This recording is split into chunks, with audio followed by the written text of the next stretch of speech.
What's up, everybody? Welcome back to the show. I am with Sergio from Pan Fresno, and we have an exciting episode today.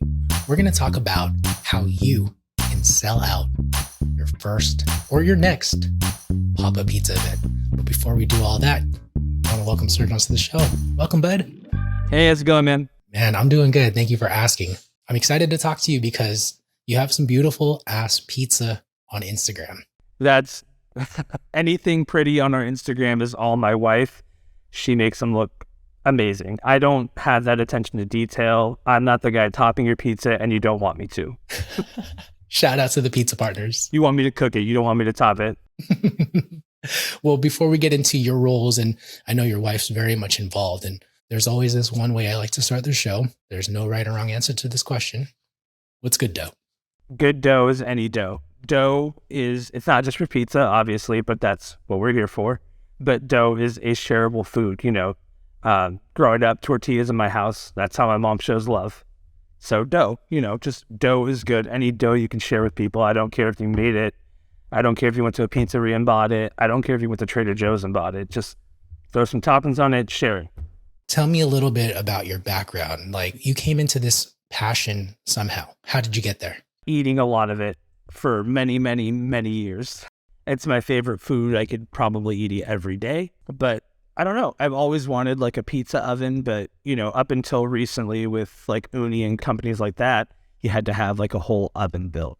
It was hard to get an oven because it was, it's a big investment, a big piece. And then in June, my wife kind of made a deal with me, and she's like, hey, clean the backyard, pull the weeds, get it looking nice. Let's get an oven. So say less. I was out there, I pulled the weeds, I did power washing. Dude, I made it look nice. And I went back that afternoon, went to Ace Hardware. It's owned by Ace or affiliated, but it's called Fresno Ag. Great place here in town. I went there, got my oven, and they're like, hey, we could deliver it next week. I said, cool. They delivered it, and I looked at it and had no idea what I was doing. I had no idea what I was getting myself into. I'd never made pizza. Like, I can throw a DiGiorno in an oven, that's about it, but I'd never made pizza. So before I just tried making a pizza, I went out and got all the standard reading. I got Tony G's Pizza Bible, I got Peter Reinhardt's book, I got a bunch of books, Pizza Czar, and I just read. I read for like 2 weeks. I didn't make any dough, no pizza, nothing. Meanwhile, my wife's like, come on, like, let's just go Whole Foods, we'll grab some dough. That's what she thought I was going to do this whole time. I'm like, no, I got to do everything the hard way because that's just who I am. Finally, I tried a Neapolitan recipe, and you can watch enough YouTube videos. You're like, I could do that, no problem. I couldn't do that. I could not do that. I need to send you the pictures one day. It was bad, man. Like, it was sloppy. It was burned. I tried doing a full 900 degree roaring fire kind of thing, and I'm just I can't do that. What changed from that point of view to be like, okay, shoot, I'm starting to get the hang of pizza? It wasn't until I invested in some Lloyd pans. I bought some Detroit 8x10s because I really love Detroit style pizza. I fell in love with it at Tony's in San Francisco. I never had it anywhere else. Little Caesars. I've had a Little Caesars Detroit. I was like, I'm going to buy some pans, and I bought 2 pans, and I made a Detroit style recipe from Peter Reinhardt's book. I believe it's called Perfect Pan Pizza, something to that effect. And it came out really good. And that night I had some friends over, and it was just like, I don't know, the stars aligned. Like, it was chewy and cheesy and just perfect. I didn't have the Frico quite yet or anything, but it was good, And then the following weekend, those same friends requested, hey, can we get some pizza again? I was like, yeah, sure. So I made more. And then I went back on Lloyd's website and realized that they sold Sicilian style pans. My wife and I went to New York in 2018, and we fell in love with Prince Street Pizza. If you've had it, it's in New York, all over LA, and all over Southern California now, I think. I highly recommend you trying it. Try that nice, big, thick Sicilian style, and it's great. So I was like, I'm going to get some 12x12 pans, and I did, and I haven't looked back. We don't really call our pizza Sicilian style because I don't want to be that guy saying I make a very specific style. What I do say is that it's made in a pan. It's a pan style pizza, People get so matter of fact nowadays where it's like, oh my gosh, this isn't Neapolitan, or you're calling that a New York, it doesn't fold, or it's not crispy or whatever. And so I think it's a smart play to market your pizza as such. Yeah, absolutely. It's just kind of like it's pizza that's made in a pan. That's the most I can promise you. Whether or not I'm following a specific Sicilian recipe or a specific Detroit recipe, it is dough that went into a pan and rose. Like you said, the stars kind of align. Like you made this amazing pizza and friends just happen to be there. And I find that what gets reinforced by others really fuels you up. And so, when people say, oh my gosh, your pizza is amazing, it's just like, oh, I want to do more of it. And can you tell me more about like how you transition this like home pizza making passion into like, oh my gosh, maybe I should start a business, a pop-up or something? Yeah, absolutely. I know you say like it kind of feels like that, want to make more, and it really does, especially when, it just feels good. It feels good when somebody likes something you do. But we suffer from terrible imposter syndrome. So, I never know, like, do you like it because you're my friend or do you like it because it tastes good? That's very kind of, you got to find that line. So the best way for me to find a way out of that was to open it up to strangers, which was really weird. But like, because both my wife and I work in the medical field, she's a pediatric nurse, I'm a paramedic. We come from a field where, once something catches wind, it's going to spread amongst coworkers, So I started giving to coworkers. That got us a little following on Instagram. And then people outside the community started seeing our pizza like, hey, how do we get one? So I was like, all right, I'm going to make a list. And at one point I had a list of like 40 names and I was like, oh, 40, that's a lot of people, I've always been a people pleaser. It's very hard for me to say no to people. So people kept asking, hey, can I get on the list? Can I get on the list? Yeah, sure. People, oh, I really want to try it. I had one lady reach out to me, oh, I'm pregnant. And I keep seeing all your pictures. And I'm like, well, you can't say no to a pregnant lady. So, I just get putting people on this list. And one day my wife looks at this list. She goes, there's like 100 names on here. There's no schedule. And she's very type A. So she kind of freaked out that like there was no structure.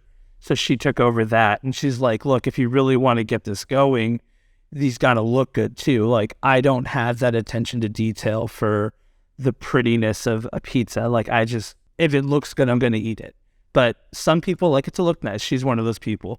So luckily I have her. Then the strangers who have no idea who I am, they could just tell me, hey, this sucks, and throw it right out my window because they were coming to my house. They're coming to my front door right there to pick up pizza. And everyone was super nice. Everyone gave me great feedback.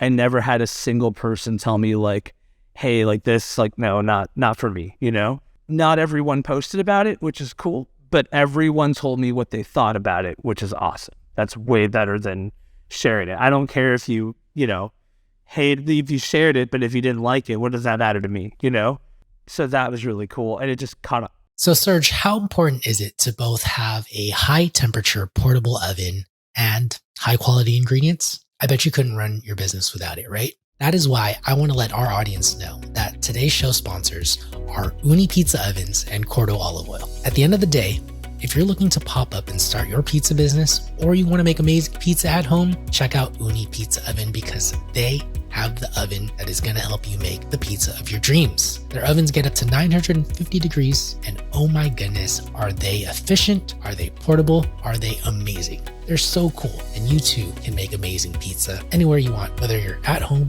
or on the go. And what goes good with an amazing pizza oven? High quality ingredients, of course. And that's why our second show sponsor is Cordo Olive Oil. At the end of the day, your olive oil in your cupboard goes rancid quick. And that's where Cordo Olive Oil has a great fix. Their olive oil is stored in a bag inside of a box. And oh my goodness, does it protect it from the elements and keeps it fresh. And on the note of freshness, Cordo Olive Oil only uses fresh olives picked at their peak, and so you can really taste the difference. That's why when you look at any top pizza maker, you'll see what olive oil they're using, and man, oh man, I bet you they're using Cordo Olive Oil. Do me this one quick favor, check out my sponsors in the show notes. I'd appreciate it if you use my affiliate links for those sponsors, or anytime you need a fond mug mixer or payroll processing partner. Links for all those will be in the show notes. I appreciate you using them. Now, back to the show.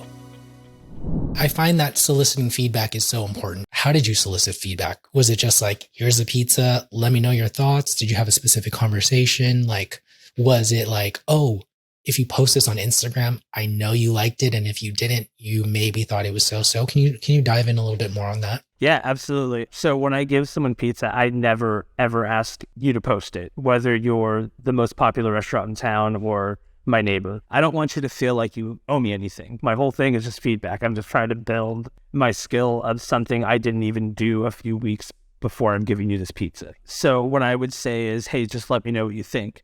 I'd give them about a day or two because I don't want to be pushy either. And if I hadn't heard back, I would slide right to the DM like, hey, just wondering what you thought about it. And most people were just like, oh my God, I forgot to tell you. And then this, and this. I used to have this little thing on my phone that I would copy and paste from notes. And it would say, like, I like to ask people 2 questions. That's, what did you like most about it? And what would you change? And I feel like that's a really nice open way of saying, but rather than what did you hate about it, like, what would you change? What would you do differently? What do you like when you go order pizza for yourself that isn't being given to you, you know? And that was the best way to get feedback, because when I said, what do you like most about it? People kept going back to the crust, which was awesome because, as you know, like, that is our baby. That is what we focused on the most. That what I feel a lot of us are now starting to focus on the most as pizza makers. That's what I'm learning because, again, I'm just learning this all in the last couple months. And it seems like, you know, your crust is really what's going to speak. And then you're going to throw those awesome toppings. And that's another thing. You know, we use really high quality toppings. I went out and looked for cheese without a lot of chemicals or stuff like that. You know, I got that from like Anthony Czar's book, Anthony Falco, Pizza Czar. That's the name of the book, sorry. And just like that, you know, it kind of caught on. And then when people would say, oh, what would I would change? Oh, I would add more salt. I like a saltier crust, or I like a saltier cheese, or hey, the pepperoni, it cups, but I like a little more char on that pepperoni. Just stuff like that. Even portions wise, people were very honest, like, oh, I feel like it could have used a little more sausage, unless maybe you're going for that minimalistic bite, kind of a ratio thing, you know? I like that you're asking, you know, what could be improved. A lot of the times people should take that into consideration, but also listen to your inner self about what you feel is your representation of pizza, because you never want to get that message lost, right? And so I think it's good that you're asking a bunch of people. Just for my clarification and the audience's, was this pizza given away for free? Yes. In exchange for feedback, yeah. A lot of people, especially early on, because like I took a lot of your idea of like it needs to be as legit as possible, especially if I'm going to take someone's money, you know? So a lot of people at first were like, hey, let me pay you. And I'm like, no, don't do that. Like, just tell me what you think, you know? And those were always the best people because like they were already trying to pay me, meaning they're probably going to tell me what they thought and probably give me an honest opinion, you know? And then later on, we met with someone who kind of knows more about this sort of thing. And they're like, hey, technically you can take a donation, you know? So some people then started, hey, it's a donation. So I'm like, cool, it'll go towards startup costs because, you know, the price of Lloyd's pants, you know, you want quality, you're going to pay for it. You know, we would accept donations here and there. But another really cool thing was a lot of people we gave to ended up working for like breweries or tap houses or stuff like that. So they would just bring like packs of beers. So it was really cool for a few months if we didn't have to buy beer. So that was really cool. The idea was, though, all free. I would not charge anyone anything. And I thought that was really a good way to also just kind of like, hey, I'm here not to make a dime off you. I'm here to actually get your input because I want you to be a customer. I want you to have say if I set up, you know, a mile from here where all our houses are. Like, I want you to have say in what this tastes like and what's going to bring you coming back if I were to actually go that far into opening, you know, something one day. Definitely, I want on the whole like free versus donation. Every county, every city, municipality is different. So just look at somebody who's doing something similar to you and ask them, because it's hard to give like general broad advice. But I'm glad you were able to find that. And I'm glad, you know, you are getting some startup capital for it. I really want to talk about the trading with businesses, because I feel like one of the reasons why you're successful in your pop-up is that you have a huge local following. And part of that is giving it away to customers and, the community, or like, one person next to somebody, so like a friend of a friend. One thing that really stood out to me is that you have a business following and that they're supportive of you. So talk to me about how that has helped you. Yeah, absolutely. So my wife and I consider ourselves foodies, especially within Fresno.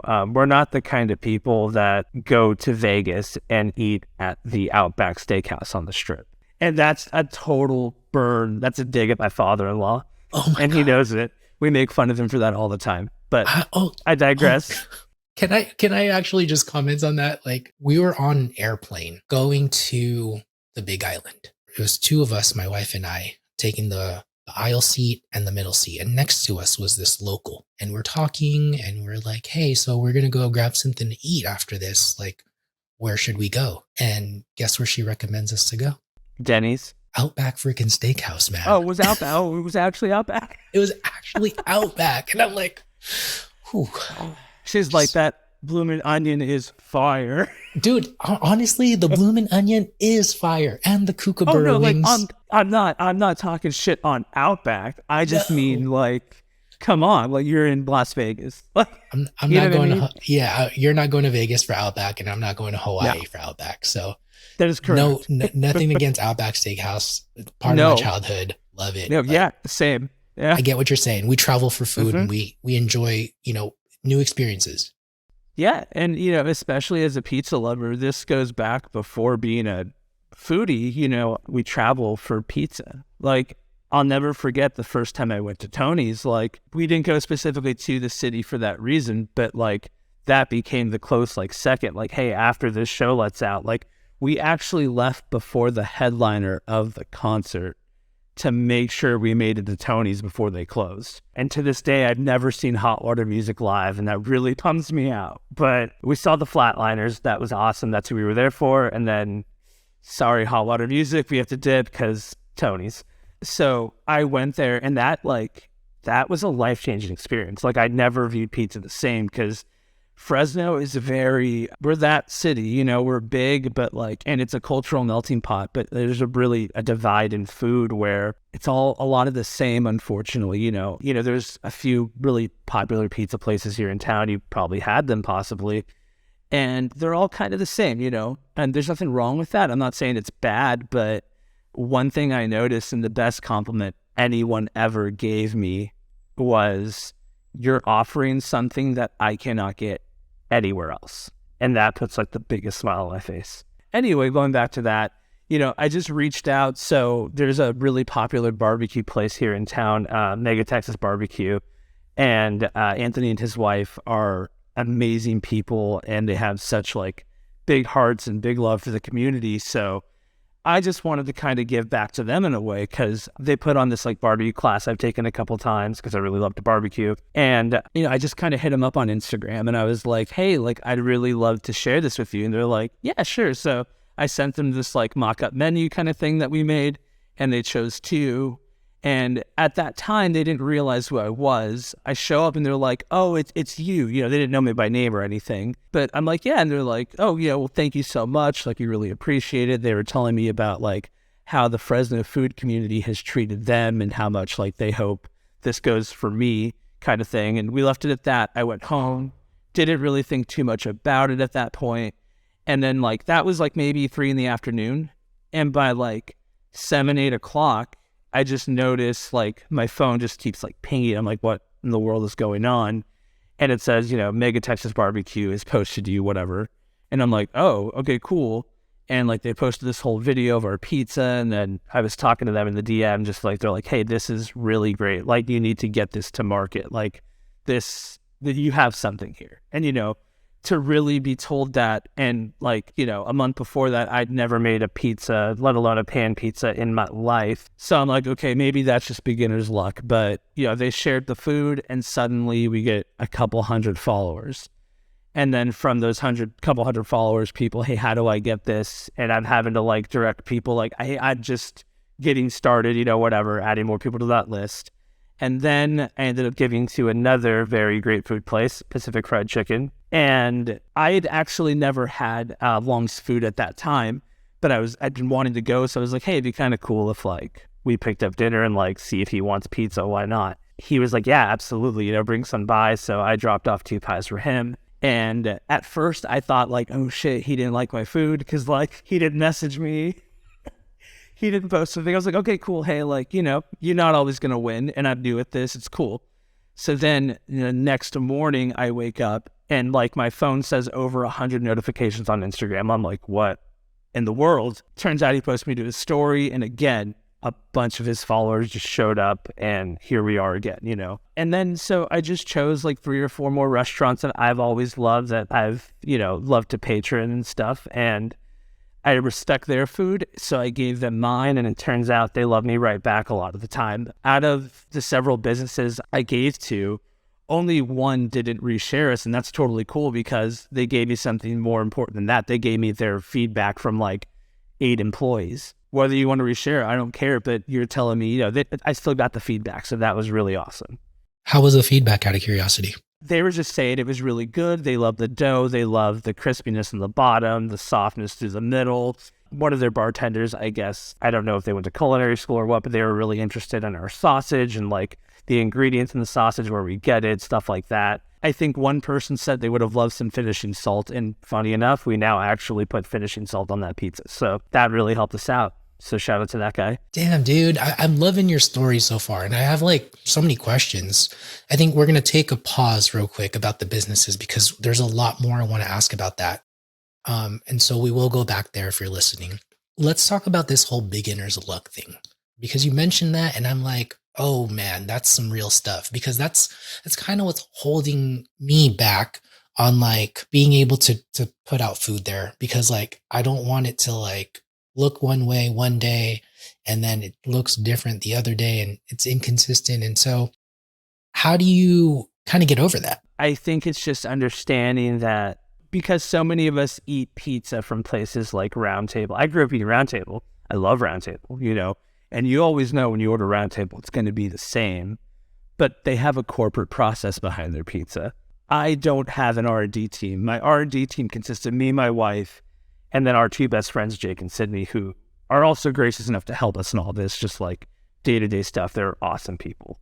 That's my R&D team. My R&D team is me and 3 other people. It is rough, especially at first, because, you want it to be good every single time. And as far as consistency, it's just trial and error. And I think you understand that. I've heard your early stories of like making dough that you weren't super proud of, but like us not wanting to waste, you're going to give it to somebody or eat it, Again, this is all, luckily my desk is solid wood. I'm knocking on wood.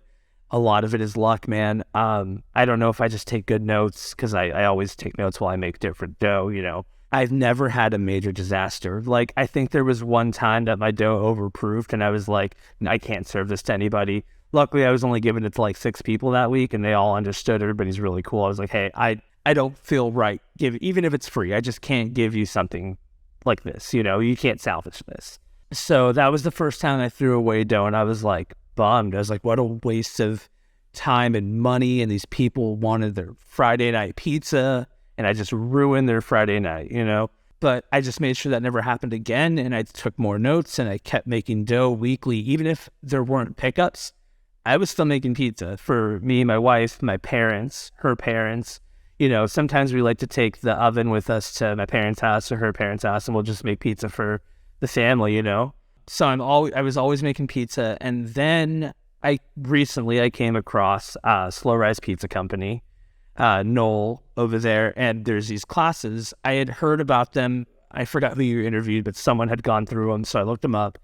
And right from the first few minutes of that class, I learned 3 things I'd never realized before, which was you take a temperature of your water, your flour, and your air. You get that average. You figure out what your friction factor is for your mixer or your hand mixer, whatever that is, and you get your desired dough temperature. Since learning what a desired dough temperature is and how to achieve it, my dough has been so consistent. And then that consistency was really what sparked me of like, okay, I can now churn out a product time after time with consistent results. I can now put a price tag behind this. I feel comfortable enough, asking nice strangers on the internet to come buy my pizza. So it's just a learning process. And yes, there are some days like last pop-up, I'm like, man, this dough is just not rising the way I want it to. It's not going to be as thick as I want it to. And then I pull it out of that par bake and I'm like, oh, I was wrong. It looks great. It tastes great. That's just me freaking out. I think when it comes down to it, in summary, what you said is to get over that fear, you just have to know your dough. You have to get enough experience and education to be confident in what you're putting out. That's correct. Yeah, absolutely. And for those who don't know what DDT is, desired dough temperature, what is your DDT? Is 72? 72, yeah. It is 72. Just like the first video. And that's just the first video. There's like a whole series that they do there, and it's awesome. So I'm not even all the way through it. I can't wait to do the Sicilian class. Then maybe I can actually start to call my pizza a real Sicilian. Fair enough. Yeah, I already feel like the confidence in you, man. And you're only a few months into this, and it's just like, yo, I know my shit because I'm doing it. Oh, but I got don't. the education. No, but like, I think you're on a good track. Let's put it that way. Yeah. But like on knowing your shit, it's actually, and this is a community of who you know. And I don't mean that in the sense of like, oh, I got to know the right people to get on podcasts and stuff. I mean, like through your podcast, I learned about Ryan from Sanctuary, a Central Valley boy, just like me. Not cold call, but like, slid into the DMs. Hey man, what's up? I'm trying to do the same thing you are. I really respect what you do. It looks awesome. He started following me and just started, he's a very encouraging person. Like he'll slide right in like, oh, that's fire. Like that looks great. Keep going. That dude is just like any question I have, he's right there. I'll open my phone and I have 5 voice messages from him on Instagram walking me through a whole process. I'll never forget when I first got my Famog mixer. I had no idea what I was doing, and I literally mixed that dough. At that time, I was using like an 85% hydration. It was high. My first recipe, because you want to do the cool things you see, because you're like, I could do that. You can't just do that. You got to practice a lot. I mixed that dough for like 45 minutes, man. And I am messaging Ryan like, dude, it looks like soup. What did I do? I messaged a couple other friends that were bakers, and just the response that everyone's just not like, it's not gatekeeping. They're just, they want you to succeed. He has no competition with me. I have no competition with him. And it's a great community that like I could just reach out to so many people. Pretty sure I hit you up a few times and you probably like, who the hell's this guy? But I don't know. You made me feel comfortable via the podcast. Cool, man. I love that. I love hearing that. I support that message 100%. This is an open community, and a supportive one at that. Yeah, absolutely. Did you ever figure out the 85% hydration? Nope. Start with a little bit of water first and then add slowly over time. Instead of like mixing for 45 minutes. You mean, I see what you mean. Yeah. Yeah, I've definitely learned like how to handle a more hydrated dough, but going to 85, that's for very special people who know exactly what they're doing. One day I hope to get there. I'm all about education. It's funny because like in school, I was never like a brainiac whatsoever, and then even paramedic school, like I made it through, but it's cool. But pizza, I take so damn seriously. Like even at work, like between calls, I'm sitting in my ambulance and I'm reading some kind of, beginner's bread baking book, or I'm reading the pizza Bible for the 5th time, or whatever it is, just trying to find ways that I can improve my product. I remember my wife used to get really frustrated with me of like, why are you changing the recipe this week? Like last week was so good. And I'm like, hey, like I need to be getting better. It needs to improve. I believe it was John Arena on your show who said, if you come back to me in 20 years, just taste the exact same way it did then I did something wrong. I want it to be better, So you got to learn, you got to pay for those classes like you can. I understand not everybody can just drop $200 on some online class, but luckily it works for me. And I found that just educating myself is making me a better pizza maker. I think I'm in a tough spot because I believe that education should be free, but I also think that like, if you want to go faster or if you want like your questions answered, and I know Noel has those office hours so you can get specific questions answered. And so that's kind of what you're paying for. I don't know if that's like a standard. I've never tried that, but I I know he has that option. Yeah. Yeah. Whatever you want to do to educate yourself, by all means, go for it. Find out what works for you, right? Yeah, absolutely. For me, it's not that I don't like to tinker and explore, but I definitely am that person. Like, if I could pay to get the knowledge of, like, I'm sure with enough research, I could have figured out those techniques he's using, right? Someone taught him. I know he went to French baking school. So I think he learned it there. So I probably could have found him. And I probably even did in all my research. But when you're learning about pizza or you're learning about anything, you're just taking in so much information. It's not all going to stick until one day someone on a video directly tells you, do these 3 things every time. And you're like, oh, that makes sense. Unfortunately, like you said, it works for me. It works for me to be able to get that little shortcut of whatever that's going to cost me, because that's part of now my business model. It's part of my business plan. It's no longer just an expensive hobby. It's something I'm trying to sell every other week to people. Oh, what a great segue. Then let's talk about that. Going back to the whole business thing, working with these essentially like the places that you would find yourself eating at, I think you were strategic in giving them pizza because they are catering to someone like you who has your palate, who likes, to try new experiences, who might be a foodie. And so when you're reaching out to them, you're saying, hey, try this pizza. They share your stuff. You're then tapping into their network.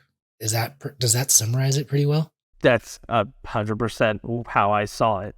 If they don't post it, I really hope that the people in the kitchen still give their feedback, because I eat their food. So I want them to tell me what they think of my food. But especially the one I just gave to last weekend, Dab Tacos, shout out to them. They make amazing tacos. I gave to them, and it's one of those things, again, I didn't hear back for a couple hours. I was like, cool, they're busy people. I'll hit them up tomorrow, see what they thought, And my wife and I were getting ready for bed. We're tired. And, that little thing comes across your screen. Dab Tacos has, mentioned you in a comment. So I'm like, oh, they posted to their actual timeline about us. So I open it up, and before I could even see it, within 3 minutes of that notification, we had something like 40 new followers just in 3 minutes. They have over, 30,000 followers. It's insane, But the coolest part was, I don't necessarily care about the follow count, because you can have followers all over the world. How many live, within 10 miles to get your pizza? So what I like to do is to go into the Instagram app and check out where my followers are. And I'm always stoked to see it's Fresno, Clovis, Madera, Sanger, Visalia. It's the Central Valley. So my food is reaching people who are going to want to actually come try it, who can make it here. And that means the world to me. But yes, it was very strategic. And these are people that I already understand they're following because I follow them. Any new menu item, any new drop, like all these places, I'm there for those. So I know people like me are seeing that food potentially. It really worked out. I mean, there's really no way to say it other than it's just, I took a gamble. I went for it. What do you mean you took a gamble? Explain that a little bit more. It's like everyone hates, being rejected. That sucks. Nobody wants to be told, because I could be, you're reaching out to someone please try my food. They could be like, no one turned away my food. So much so that the coolest thing was when people would be like, hey, my crew wants to know how we can order some for lunch, we'll pay for it. And I'm like, oh, we're not there yet. But the idea that they had it one time and we're already, without even seeing menu prices or anything, we're asking if they could get more. That's awesome. That's bigger than any share on social media. It's everything. Somebody willing to give you hard-earned money. And right now, especially everything's so expensive, the fact that you're willing to pay what you do for a quality pizza, that's really awesome. Those are the people I'm trying to reach. Can you give the listeners some tactical, straight to the point advice on how to replicate what you just did? Yeah, in summary, you just offer your food. Don't be scared. It's scary to put your passion on the line. It's, it's weird to call something that I just started doing in the last year a passion, but it truly is. And as you know, with pizza, once you start making it, you just get by some bug, and that, I don't know, it's crazy, what your life can become in just a few weeks after getting into pizza. You suddenly own mixers and bowls and 8 different types of flour that you didn't know existed till 3 days ago when you saw it on the website, give that food away. You're going to put your passion into it. And if you truly care, it's going to come through that pizza. And I understand not everyone can afford to just spend $150, $200 almost a week on ingredients, because we didn't have any kind of deals with like Cisco or Saladino's Foods as suppliers to get the bulk pricing. So I was going to my local Italian deli that everyone loves in town. That's another thing. Use good ingredients. Use the best ingredients you can afford, because that's really going to shine through. So if you can't afford to just give to 100 people like I did, plus businesses, maybe you can afford to just at least give to the businesses. So these people already are going to be able to tell you what they think about food. They're in the business of food. So even if they don't share it, you'll still get good feedback. Because I can get pizza to my neighbor and they're really sweet and they can tell me it's the best pizza they've ever had, but they don't spend any time in the kitchen. And that's cool. They really liked it, but you're going to get the better feedback from people who deal in food, or at least foodies. Every city has a well-known foodie community scene. Find those people, learn to use Instagram and how, popular things and hashtags for your city or in your city. Like if you click on the city, it'll show you all the popular things. That's where you should be posting, and that's where you should be finding your food community right there. People spend hundreds of dollars a week, I feel, like going to, I see some of these accounts and I'm sure they scheduled content and whatnot, but it almost looks like they're spending, $200 a week just trying random places. And it's cool. Those people, they have good palates and they know what they want, especially the ones that grew up here. They understand the food scene and the culture and, all that. So now you built this local following and you've gotten your pizza to a point where you're super proud of it. Then you announce your first pop-up.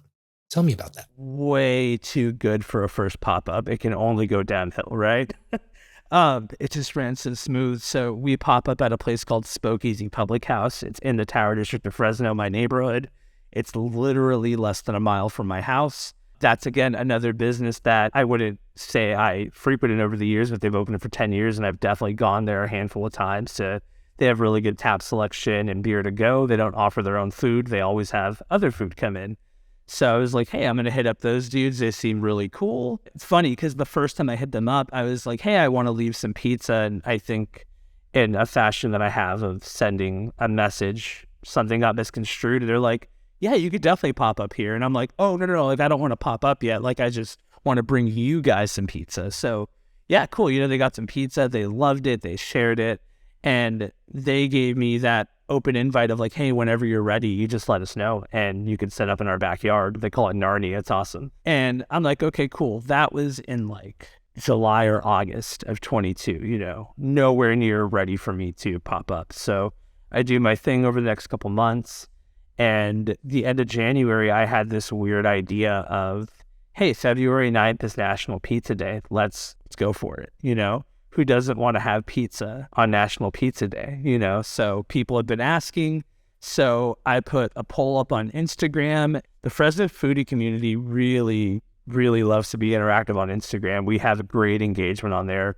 A lot of people watch our story and a lot of people interact. So it's really awesome. So I was like, hey, anybody interested if we did a pop-up? And I think out of over 100 votes, we got like 100 yeses and 2 nos. And what's odd is the 2 nos didn't even follow us, so that's cool, whatever. So I was like, okay, cool. Like, we're going to do like 30 pizzas, right? So we got everything set up. We use an app called Hot Plate. They're really awesome for anyone who wants to do a pop-up because their whole focus actually is pop-ups where, a lot of the other ones are more, have just like short order kind of thing, you're just putting in orders. This allows a whole structure for pickup times and all that stuff, right? So we had all our pickup times on there, and we noticed there's a ton of people who are signed up for the text notification. So we're like, okay, cool. So it goes live at like 6 o'clock on a Saturday. And in the first 7 minutes, we got like 6 orders. I'm like, okay, cool. Like, this is a good pace, awesome. So then at like 8:27, we have like 7 or 8 orders. My mom calls me and she's like, hey, I didn't get the text notification. I'm like, neither did I. So then I'm like trying to drive in the rain and I'm freaking out like, oh, this didn't get sent out, whatever. So I get on Hot Plate and I realize I have it set to a hidden event. So those 7 people, it means they put it on their calendars and they knew when and where to get that pizza without that notification. Like, that's cool, Turns out it was a few friends that, shout out to them. They're the realists. They're awesome people. So I unhid the event, which then sent out that mass text to the people on the list. From 6:27 to 6:39, we sold out the rest of our pizzas. So just a few minutes. We had screwed up on the back end and it oversold the event by 4 pizzas, but that's not a big deal. We were stoked. We're like, whoa, we just had to sell out in like a few minutes. That's crazy. But, again, I'm like, there's a little hype behind it. A lot of people have tried it, have been wanting to try it. So whatever, it's the hype, Day of the pop-up, I had the longest day of my life because I was freaking out the night before. And as you know, with panned out pizza, you got to pan out each dough. And each dough ball has to have its own pan accounted for to rise and whatnot. So I had never done more than 10 pizzas in a single day. So I am now facing 34 pizzas plus pizzas for the guys at Spoke Easy and my crew because, you got to feed the people that support you. So I'm looking at doing like 40 pizzas. I'm like, all right, I got this. So I get home on a Wednesday night after working, paramedics who work 12 hours with very little breaks in between. I just kind of showered up and I said, whenever I panned out all the dough, let it sit overnight. Didn't get good sleep because, I'm worried, like, is my dough overproofing? I keep waking up to check on it. I look like a madman in my kitchen, just like lifting the lids on like 30, 40 pizzas, Finally, it's 4 a.m. I'm like, okay, I'm awake. I go out, have some coffee. At 5 o'clock, I fire up both my unis, 5 a.m, and I'm out there par baking because I do all the par baking in my unis as well. So I'm running 2 carriers. Par baking 40 pizzas takes roughly 3 hours. I par baked all that pizza, and then I had a couple errands I had to do because the pop-up said, we're going to get there at 2 or 3 o'clock. We get there that day, and we don't have the full backyard. There's actually another pizza place there with us, and they're called Wayward Pizza, run by our homie Kyle. They're the greatest. They're just so positive and awesome. Again, going back to that pizza community of just like, I'll never forget. I tell them like, hey, thank you so much for letting us pop up alongside you. Cause like, you didn't have to let us. This is your spot on Thursdays. He's been going there for I think like a year, just every Thursday. And he's like, hey man, it's pizza. It's all love. Like, no worries. Like, cool. So, we have our thing on the left. It's already sold out. So if you can't get a pie from us, I just direct you over to Wayward Pizza. And I thought that was really awesome for National Pizza Day. So yeah, it was just really cool. And we did all those pizzas. And to tell you the truth, the one hiccup we had came at the very end. Our last pickup of the night at 10 o'clock didn't show up. We like tried looking for them on the Instagram. Like, we don't know this person. They never picked up their pizza. No one ever hit me up. So if you, for some reason, hear this and you had a 10 o'clock pickup on February 9th, 2023 at Spoke Easy, I owe you a pizza. We just ended up giving it to some people that were sitting outside having beers. They were just really cool, just kind of talking with us. And I was like, hey, it's your lucky night. It's a 30-minute-old pizza now, but like, enjoy, So we gave it to them and they got a free pizza out of the deal. And I didn't have to waste, which is always cool. I don't like wasting food. Me neither. And the good thing about like pan pizzas is I feel like they have a longer shelf life. And so even if it's been sitting for 30 minutes, it's going to be a lot better than a stale ass wood-fired pizza or even like New York deck style pizza. Like it, those things get like super chewy. Hot and fresh pizza, you can't beat it. You know what I mean? But luckily, yes, Sicilian or pan style, excuse me, I don't want to label myself. Pan style pizza, you got a little times on your side. It's already lifted. And then when people bite into it, it's still crunchy at the bottom because, hey, I just fried the hell out of your dough. So you get that crutch with pan style pizza. What a great first experience. And I want to just give you like a round of applause, man. Like, great execution on your end. I just want to say it seems like it was well thought out, whether it was or if it was just luck or a little bit of both. Like, great job. Oh, I was going to say, and then, second pop-up, sold out in under 30 minutes. We added 10 pizzas, sold out in under 30 minutes. And then the craziest thing to happen was this past Saturday. I was panning out some dough and, the alert gets sent off whenever you schedule it. So it went out at 11 a.m. panning out some dough. My phone goes off at 11:02, and it's my friend Jamie. And she's all, dude, I tried to get a pizza and it's sold out. And I'm like panicking because like my hands are full of dough. You know, I got oil on my hands. I'm like, something's screwed up because we had changed our pickup times to every 15 minutes instead of every 30. So when we did the custom pickup times, I thought like, oh shit, it only sold like 2 pizzas probably. You know what I mean? Suddenly my phone gets blown up because every time you get an order, it says like, you know, Idriff ordered a pizza or whatever. I suddenly start getting all these names, and we go on the website and it's sold out. I'm looking at when she sent that text, 11:02. It's sold out in 2 minutes. That is insane. I could never imagine that. Like, I don't even know how that's possible. My wife and I all week have been like, she'll text me and be like, that's wild. How did we do that? Like, how is it even possible that people show out like that? Like, no one knows who we are. It's insane. I think it's fair to let the listeners here know how many followers you have on Instagram. 2,600? 2,600. I think so, somewhere around there. Just to give perspective for folks listening here, I have, and it's not like, oh my gosh, I have 5,000 followers, right? I currently have around 5,000 followers. Maybe back in August when I was doing my charity pizza giveaway pop-up, whatever you want to call it, for Slice Out Hunger's Pizzaioli pop-up. Let's say I had 4,000 followers at the time. I could not give away a pizza for free if I wanted to. And so what does that say? One, I built my following on people who couldn't buy a pizza from me. I hadn't built the trust of my local community. The only people who did want to get a pizza from me was like immediate friends and family. So I hadn't done the work that Serge has done here today. And it's like, yo, it's not easy to do what he's doing, but there is a pathway towards that. And so that's what I love so much about your story. It wasn't easy work. It's not. Cooking for a group of people, even 10 pizzas, that's for someone who's doing this at home without a restaurant, without a team, that's 8 hours of work for a pan pizza, you know, with everything. And that's not even including all the time you just took several days ago to make your dough and let it just sit there and ferment. That's what I don't think people realize, is that the amount of work that actually goes into this 6-hour period where you just come pick up your pizza and drink some beer. Final 2 questions, man. You've been so gracious with your time. I've learned a lot and I am so damn impressed. Great freaking work. Thank you, man. I appreciate that. What is one mistake in pizza, business, or life that you've experienced that people can avoid?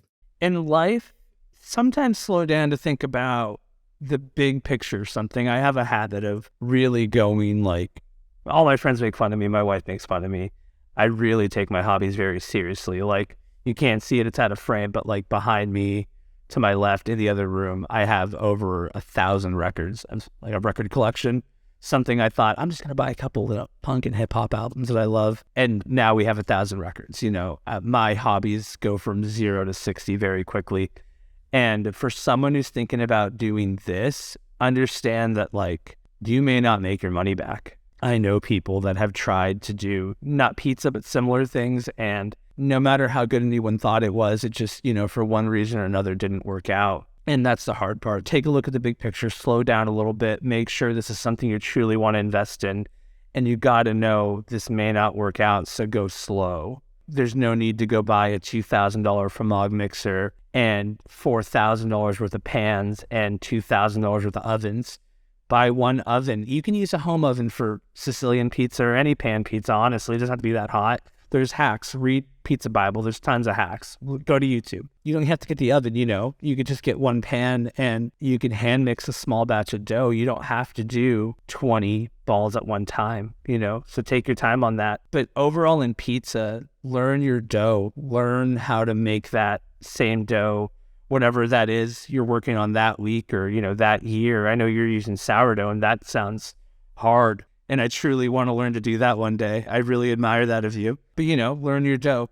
Understand the simple things you could do, such as, you know, temping your air, your water, and your flour, and figuring out what friction factor is of your mixer or your hand mix, you know. Also, scaling is very important. That threw me for a loop because, you know, you're used to making certain things at home where it's like, oh, well, I'm serving 8 people, so just times that by 8 or times that by 2, whatever it is. That's not how pizza works. You will have soupy, wet messes with things that are not mixed if you go that route. In pizza, ask questions about your dough.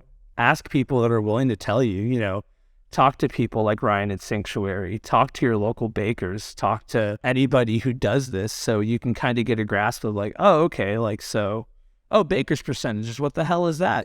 Go learn that. But know your dough. Don't be afraid to ask questions and just have fun, be confident. It's pizza. I think taking the step back to figure out like what it is you want to accomplish is very smart, because if I wanted to accomplish what you just did, posting what I post on Instagram, doing what I do with a podcast isn't going to get me there. So figuring that out and then taking the steps necessary to execute on that plan. Just to be completely transparent, I'm pretty good at social media. I don't know what it is. My other big hobby that, again, I went headfirst into and luckily worked out is photography. I've been doing that for about 7 or 8 years now.